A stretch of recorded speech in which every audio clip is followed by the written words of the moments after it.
Someone in my comments asked me to watch this. The next Avatar changes bending forever. And I'm very excited because, as you know, I am a colossal Avatar fan. As you know. I will admit, the Avatar franchise in general got me a little bit spooked and worried, a little bit hot and bothered, a little bit coping and seething. So I'm a little scared. Listen. Avatar: The Last Airbender was a masterpiece. It was a 10 out of 10. Legend of Korra was an enjoyable watch, despite its obvious issues. Then you got your real-life Avatar stuff. Avatar hentai is still alive and well, and that is what's keeping the franchise afloat. Changed forever, and I really don't think it's talked about enough. From Avatar: The Last Airbender to The Legend of Korra, all the way to the next Avatar. God, I'm so scared, bro. I'm so scared. Things have been progressing American bending. Gun! At a rapid rate, but is it for the better? Well, that's what we're going to be talking about today. Everyone's favorite part of Avatar: The Last Airbender is the bending. Uh-oh, that's not a good start. I'm scared now. Oh, God, oh, no. That might have been the worst take I've heard. And this is coming from right after we watched the dude say that the Emoji Movie was not as bad as we remembered. Okay, I know, the animation is stunning, the world bending is phenomenal, and Zuko has one of the best character arcs in animation history. Okay, all true. I get that, but to me, none of that compares to bending. Chat, we're in for a good one. The thought that was put into how bending works, in my opinion, made one of the most creative and genius combat systems ever put into any fictional story ever. I am so scared. Look, I appreciate that everyone could love different things about different shows. I mean, I'm glad that you mentioned that it's your opinion. That's very cool. See, in my opinion, the power system is incredibly important in every fantasy world. A great power system in a bad world is garbage. I'm sorry. Like Hunter x Hunter, one of my favorite anime of all time. Nen, the best power system ever conceived. I will not go as far as to say that Nen is why I like Hunter x Hunter. Hunter x Hunter is an exploration of humanity, okay? And the darkness within, all right? Stuff like that shit. From the beginning, Mike and Brian wanted Avatar to be different. They didn't want to copy action scenes from movies or have the generic punch, kick, fast animation. That would probably run dry pretty fast with the audience. But Dog's really out here going on about how bending is breaking society and how it's such a brilliant concept. It's just element powers. Like, yes, I agree that I love how bending is ingrained in the culture and the world building. For me, that is fantastic. I think Avatar's power system is great, but like, dog. Not only the audience, but creatively as well. We all love Dragon Ball Z. It's a classic, but this... I mean, Super Saiyan's almost as good as Gear 5, so that's true. Right here, this gets a little old from time to time, which is kind of why Dragon Ball fans get mind blown when things are good. Like when the... Man just shot a freaking nuke of strays right there. Dragon Ball fans, they're just mind blown when anything's good. Where's the lie, though? Where's the lie? The Broly movie looked amazing and had amazing fight choreography. They just went insane. And we've had that forever in the Avatarverse. So how did Mike and Brian fix this issue? Well, they started taking classes under a martial arts instructor named Master Kisu. Eventually, after studying under this guy for a while, they pitched him the idea of Avatar, and immediately things started to click. Mike and Brian told him they wanted a monk who could bend air, and instantly Master Kisu attached that idea to Bagwajang. This whole concept of basing the magic system of Avatar... That is awesome, by the way. I'm just saying, that is really, really awesome about Avatar. ...on real-world martial arts would stick throughout all of the elements. Waterbending... Until Korra happened, and they totally forgot about all of that. Which is soft and flowy, would be the perfect match for Tai Chi. The Fire Nation would be aggressive with crisp, long punches and kicks. This would be based on the Northern Shaolin fighting style. The Earthbenders would have this wide stance with powerful movements, and this would end up being based on Hungar Kung Fu. And to make... That is so awesome, though. I'm just saying. Like, I know I was just making fun of this guy a little bit a minute ago, but this is a massive, colossal W for Avatar. And the love that went into the whole world. Make things even better, Toph even got her own bending style. They wanted Toph to be unique because she was a small blind girl. They couldn't give her the usual earthbending style. They had to do something that made sense for her character. And that's where the praying mantis style comes in. This would later on go to be very fitting as one of... So dope, bro! Oh god, I am in love with this!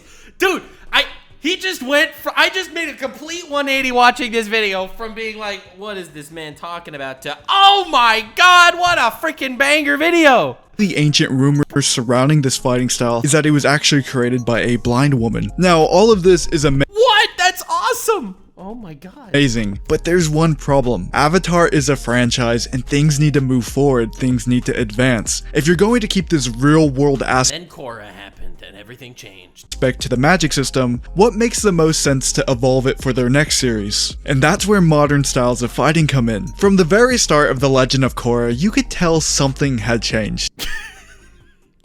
You can say that. You can say that. There was this giant city, there were metal benders everywhere, and people were just bending differently. Even the way they were moving around, it was just a lot more similar to what you'd see in an MMA fight. A taller stance, quick 1-2s, none of these spinning attacks that waste a ton of energy. Now, when Korra was It's almost like they took all the culture out of bending. first airing, people didn't really know what they were seeing. I remember seeing a bunch of posts being like, why does Korra's fighting look cheap? What happened to the martial arts? All of that stuff. It's pretty based. It's incredibly based. And they never really realized that this was done on purpose. I will not believe that this was done on purpose. The creators even had Korra go through this mini arc of realizing that she was only taught traditional bending and she needed to learn more modern styles of fighting as the Avatar. If she wanted to be a modern Avatar, she needed to learn modern fighting styles, and that she did. Now, why did this happen? Why has bending changed so much? Well, there's a few reasons. I'll be honest, I really don't like that take. I think the beauty... So, here's the thing. I thought Korra was okay. I did not really like Korra all that much in many aspects, even though overall I like the show. I'd still give it a 7 out of 10, you know? It's not the 10 out of 10 that's The Last Airbender, but I'm sorry, bro. The reason why bending is so beautiful and what... I mean, yes, I love the idea that went into it, basing it off of actual kung fu and martial arts and stuff. Yeah, that's all awesome. It's the idea that they learned bending from nature. That the badger moles taught Toph earthbending, or that the dragons are the original firebending masters. You know, that the sky bison were the original airbending masters, and based off nature, they developed these fighting styles and these stances and these abilities purely based off learning it from a much more spiritual standpoint. That is what makes bending so iconic. Nope, Magic Turtles gave it to people.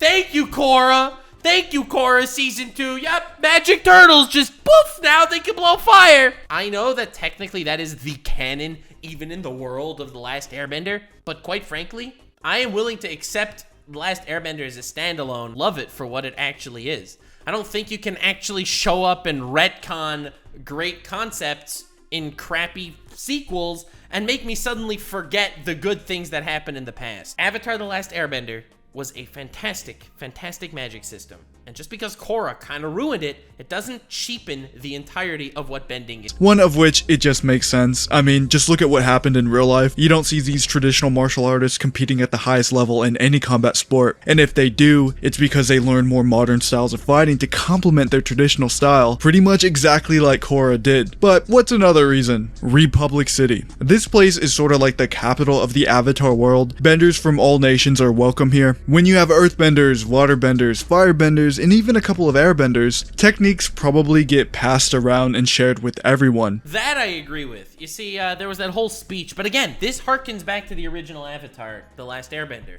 when Iroh gives that whole speech to Zuko about how, see, there are these 4 styles, and you must adapt and learn from them. You must learn from water styles flexibility, and that is how you control lightning. Right? He gave him that whole weird speech, and that was awesome because yes, they are all part of what makes up reality, right? They are all part of what makes up the spiritual backside to this universe, and that's totally cool. So I totally get adapting parts of other styles, but bruh, once you start completely negating everything that makes it great, dude. It's sort of like with Zuko. I have an entire video on this already, but Zuko learned different bending techniques from different nations and applied that to his firebending. Now imagine this, but with infinitely easier access to the information that Zuko had. Now you have an entire society of people doing what... I am terrified where he's getting to for this next Avatar, by the way. Because if he's using Korra as a natural progression from the last Airbender, the next season, Zuko is doing and evolving those styles even more. Which is why you see like average firebenders just generating lightning and it becoming just a day job for them to do it. When before you had to be royalty to even know this technique. Did you not think it was cringe that every firebender could use lightning? This man's really out here not thinking that was an incredibly cringe take? Bro, when I started Korra and saw everyone just using lightning like it was no big deal, that is so bad. You want to know why? Because it's not just about something that was reserved from the upper echelon royalty stuff. It's not all about that. No. You know why? Because Zuko couldn't use lightning. And he was a talented firebender. Maybe not as talented as Azula, but he was talented. And he was taught by Iroh, who knew freaking everything. And Iroh barely used lightning because he had such a hard time to do it. Sorry, bro. I think that was so cringe. Not to mention you have all these different benders from different nations starting families together. Like you have Mako and Bolin. They're brothers, but they bend different elements. Their parents both bent a different element. So now you have this city where lightning generation is normal. Blood bending is a lot more common. That also made no sense. How did that make sense? Katara is such a talented waterbender. So talented, and she can only blood bend during a full moon. That does not explain why these people could then decide to freaking do it all the time. There has to be a way to adapt and evolve a fighting style without shitting on the original. And you even have a full society of metal benders. Things are just progressing. That I completely agree with. Because it's like she discovered the style and technique, so that could be taught. See, I kind of get that. This rapid rate. And this leads me to this small but kind of significant Easter egg / lore drop by Avatar Studios in Avatar Generations that most likely will, but not for sure, play a significant role in the future of the franchise. Scared. We now have official symbols for sub-bending abilities. In this chart, we have symbols for metal bending, blood bending, lightning bending, and even lava bending, which for that to happen implies that a large group of people are able to perform these abilities. You wouldn't make a symbol for just one person who's able to perform these abilities. This would have to imply that there are at least a couple hundred or at least a small society of people who could do these things, which is in line with the leaks and rumors that I guess I can accept that. I guess. We have gotten in the past for the next Avatar series. A rumor from a very credible leaker was flying around in the past that the next Avatar series will be about the earthbending Avatar after Korra and will take place in a cyberpunk setting. That would be so sick! Oh my god, that would be so dope! Now all it needs is a good story and good characters! Potentially even advancing the franchise 200 to 300 years into the future, so it's no wonder we are getting these— You're advancing the story 200 years into the future, and the story is supposed to be the son— the next Avatar after Korra. How long is Korra living? Symbols now. From Avatar The Last Airbender to The Legend of Korra, there were insane technological advancements and bending advancements as well, and that was only around 80 years. I can only imagine what the Avatar world will look like in 200 or even 300 years after that. We already have these huge mecha tanks, laser guns, high-level bending just being the norm. Cringe, by the way, just reminding you. I know I already said it, but literally royal techniques from Avatar The Last Airbender were just being used as a factory working technique in The Legend of Korra. That is just insane to me, and it always will be. With the well, I'd go as far as to say that it was bad writing.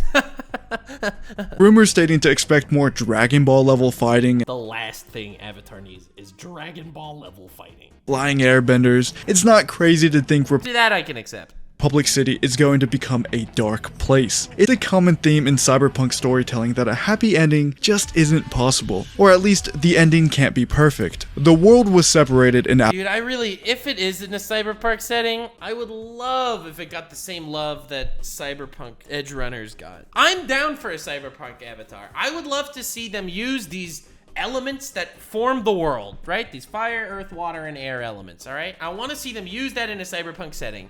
You know, destroying circuits and doing all this crazy stuff. I would love to see that. That would be so cool. It would be so fire. Avatar The Last Airbender. And The Legend of Korra, it was much more united. And now I'm willing to bet in this next Avatar series, we're probably going to descend back into a more separated world. Perhaps even a dystopia, where these OP bending abilities are common. What cyberpunk world isn't a dystopia? And everyday stuff. If people are flying around, shooting laser beams and bloodbending people all the time, who knows the kind of mess the Avatar is gonna have to fix in that series. series. And this is just the bending side of things. I could theorize on the technological side of things forever, but I just don't really find that stuff as interesting as bending. Anyways. Oh God, I don't know, man. We're on a different playing field here in our appreciation of this franchise. The possibilities are literally endless where they could take this franchise, but that's just my take on things. Once again, thank you so much to Avatar Generations for sponsoring today's video. The link is in the description down below. I am so freaking scared. Oh God, dude. Oh man. Oh God, dude. I'm not dealing with this rumors. Man just really likes bending. I respect his love for bending. I respect his love for the franchise. Like, subscribe, and follow me on Twitch. Stay weird, fam.